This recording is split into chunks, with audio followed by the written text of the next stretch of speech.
તો હે ગાઈસ તમારું સ્વાગત છે મારા મિની બ્લોગમાં। અને ગાઈસ હમણાં અમે આવી ગયા છે દેવમોગરા।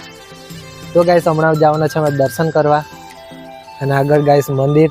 તો ચાલો ગાઈસ તમને બી લઈ જાઉં દર્શન કરવા, ચાલો। તો ગાઈસ નારિયેળ બી લઈ લીધું છે।